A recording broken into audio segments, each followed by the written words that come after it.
Hello guys, welcome to my channel. My name is Caroline and I'm here to talk to you about personal finance, budgeting, and life-changing kind of experiences with freedom in a budget. So what I'd love is that you could subscribe to my channel, give me a thumbs up.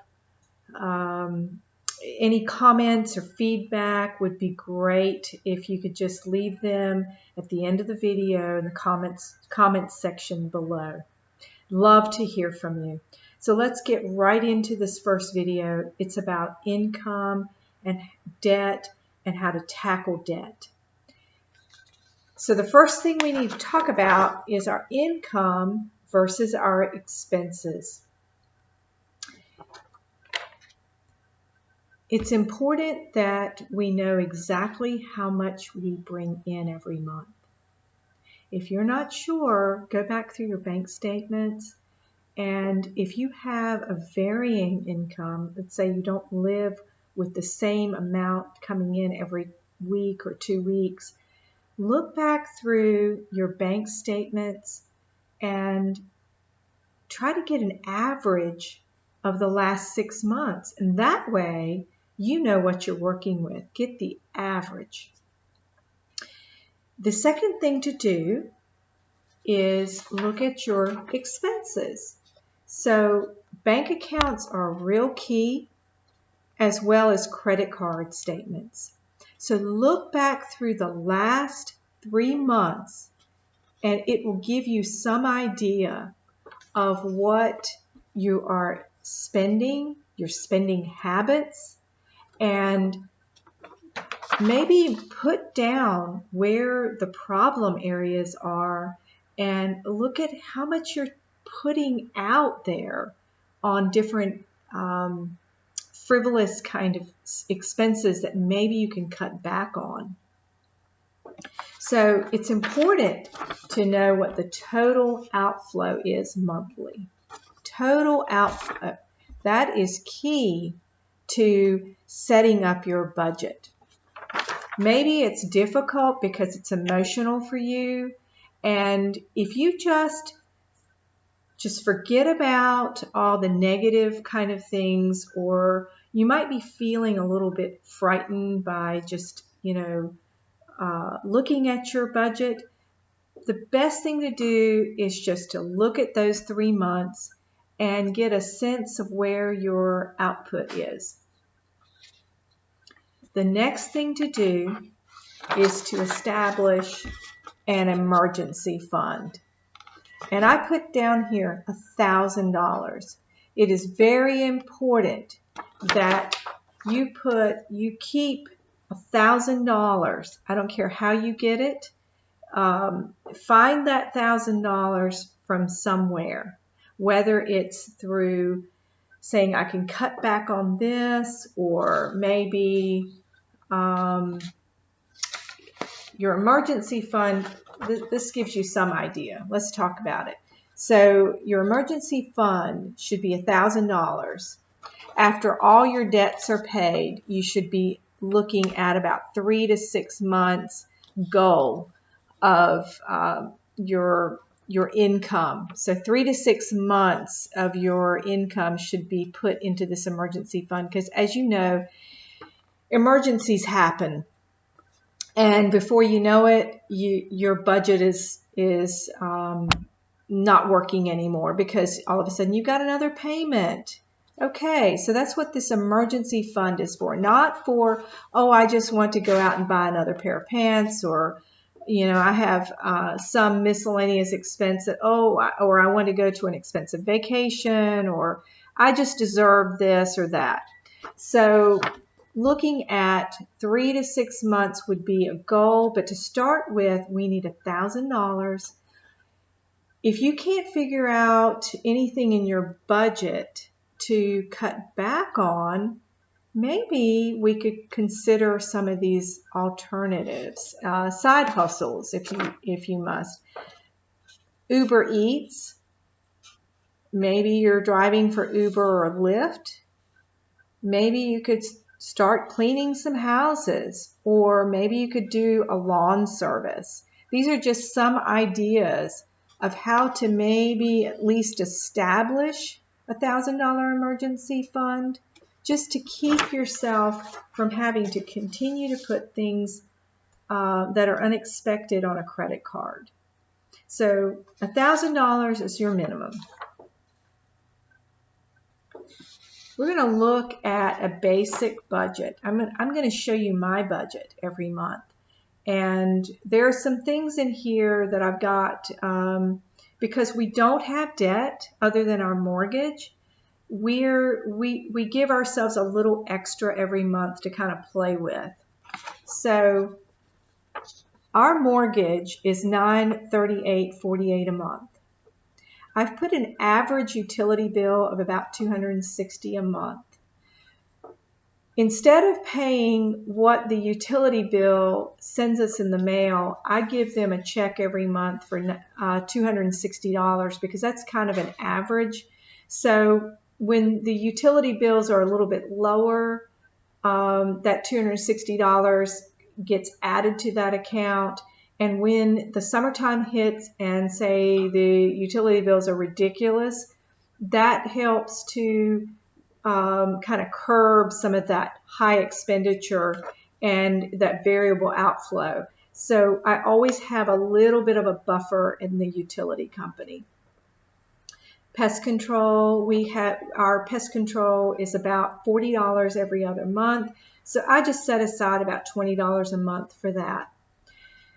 My husband's life insurance payment is $44.57 a month, and we pay that diligently. It comes out of our bank account every month on the 10th of the month. My life insurance policy I pay once a year, so that is set aside into a sinking fund. And we'll talk about sinking funds later. Our Netflix account is $13.87. It's automatically drafted. Our phone bill, which is actually just my phone bill, I have a pay-as-you-go plan, and it's $54.15 every month, and that gets paid once a month. My husband's bill is actually paid through his company, so we don't have to worry about that. Internet is $74.49 a month, and that again gets drafted monthly. And then you can see we have $400 for a family of 4 on our food budget, and we pay everything, these last two categories, food and our fund money, which is something that we, Michael and I, just take out in cash. $400 for food and $800 a month for our miscellaneous expenses. And because we don't have debt, this is something we've worked into our budget. We don't take this out once every month. We take it out actually every week so that we can keep track and not get off schedule or out of whack with our spending. So once a week we pull out $100 for our groceries, $100 to Michael and $100 to myself, and we kind of keep our expenses. Now I pay my gas out of that $100. Michael pays his $100, gas out of his $100, and then whatever's left over, we don't have to ask each other. We just set that up as a budget. So our total output that we absolutely need, including our fund money, is $27.11.57. That comes out of our account every month as a known expense. Now I mentioned sinking funds. That's something we're going to go into another time. But right now we've got our $1,000 emergency fund, and then we're going to look at our basic budget. Okay, so this way we can eliminate credit card expenses and that kind of thing. We do not want credit cards. We do not want to put things frivolously on a credit card. That's why we're talking about this budget. Let's talk about how we can get ourselves out of debt and then move beyond debt.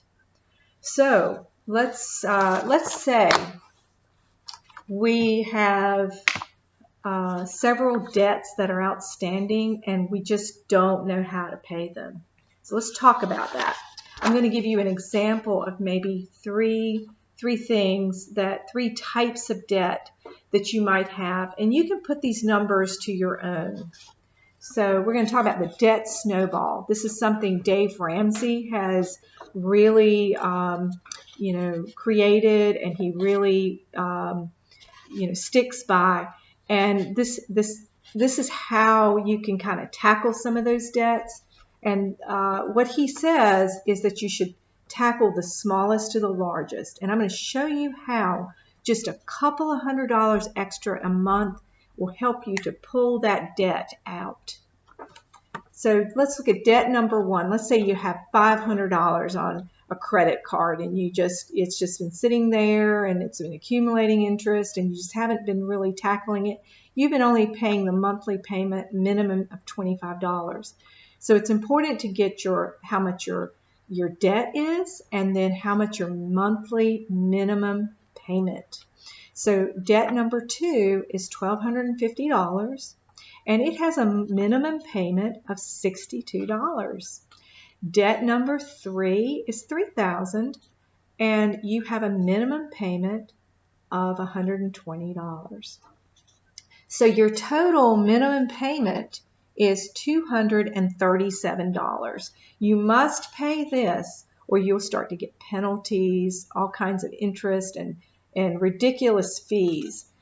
Your total debt accumulation is $47.50, and you might be saying, oh my gosh, I don't even know how to deal with this debt, and it's just something I feel like I have to live with. But I'm here to tell you that if you do some of the side hustles, Uber Eats, Driver, Lyft, if you can't find anything extra in your budget, come up with $200, whether it's through a side hustle or something you have just said, you know what, I'm going to really look at my expenses and find that extra $200. If you have more than $200, fantastic. That is, you're going to get done even faster. But let's just say you have something similar to this. If it's more, it might take you a little longer time, but just be patient. If you follow this rule, you'll be out of debt, you'll be celebrating, and then we're going to talk about what to do beyond that debt. But on this video, we're going to delve into how to pay off all of this debt in 14 months with just an extra $200. So you have $47.50 that you owe on all your debts. You're going to make a minimum payment of $237, and you're going to add the $200. So your monthly payment is going to be $437. Okay? So you're going to look at debt number one. That's $500, and your minimum payment is $25. But you're going to throw in an extra $200. This is your very first payment. And your first payment to that $500 debt is $225. So then your payment number two is going to be another $225 to that $500 debt. And then by month three, you should have a balance of only about $50. Now, you're going to have probably some interest on that, and you can go ahead and pay that remaining interest and balance on month number three. But guess what? By 3 months, that simple $500 that you've been making those minimum payments to is gone. And now you have an extra $225 that you can put on other debt. And before you know it, your debt's going to be completely wiped out. So you're well on your way. In 3 months, that is gone. So now we've got debt number two of $1,250. So $62.50 is your minimum payment, and you've got $250 that you're going to be starting to throw that extra money to that second debt. And so now your payment to debt number two of $1,250 is $312.50. So now you're in month four. Here's my chart. You can kind of take a look at it. So payment number 4, 5, and 6, and 7 is $312.50. And you can see each month how that becomes less and less and less. And then by month 7, you will have debt number 1 and number 2 completely paid in full. So now you don't just have $250 to work with. You now have $312.50 to work with. So you have found $312.50 into your budget that's extra. So again, you might have a little bit of interest, and you might have to pay that interest, but within just a few months' time, you've paid off 2 debts. So now we're tackling the largest debt, which is your $3,000. This might be a student loan or whatever it is.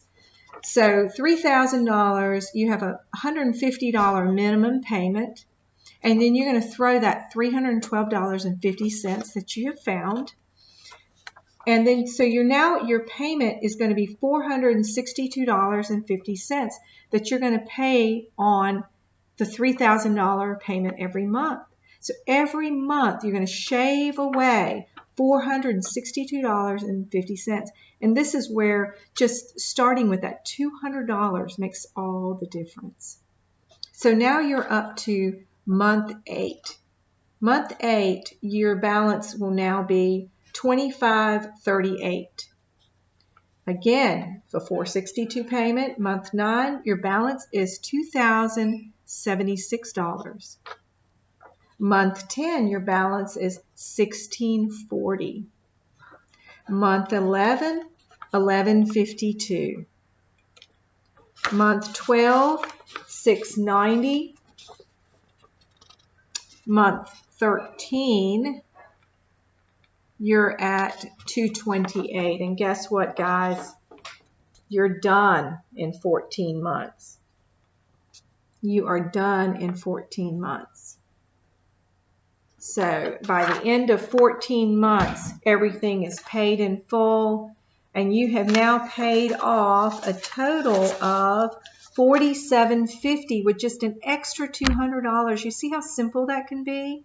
If you can come up with more than $200 a month, you're going to be out of debt in so much faster of a time. But I'm talking about just a simple $200. You can pull that together, whether it's, again, through your Uber Eats. We do that as a family, and we tackle an extra like $400 or $500 just by doing that on our off time. Once your debts are paid, you are free to start adding more money into your emergency fund, because inevitably emergencies will happen. And that keeping some cash on you, forget about the high interest, that you can maybe make with the stock market or that kind of thing. You just need to keep a little bit of money. 3 to 6 months would be a great place to start once all your debts are paid and you start to feel like you can breathe again. So what better way of living your life is with being able to breathe, because you don't have to worry about paying your day-to-day expenses. You've gotten all that monkey off your back, your extra, debts that you're paying. Maybe it's a car payment. Maybe one of those 3 bills is a car payment. Get that car paid in full. And you might even want to consider, if you have a very expensive automobile, to maybe get rid of that vehicle and maybe drive something that's a little bit cheaper. Just looking at and analyzing how you can get debt out of your life. We're going to continue to explore more on this topic, and we're going to talk about other tips and tricks in other videos. But this one was just kind of dealing with the debt snowball approach and just, freedom in getting rid of all your debt.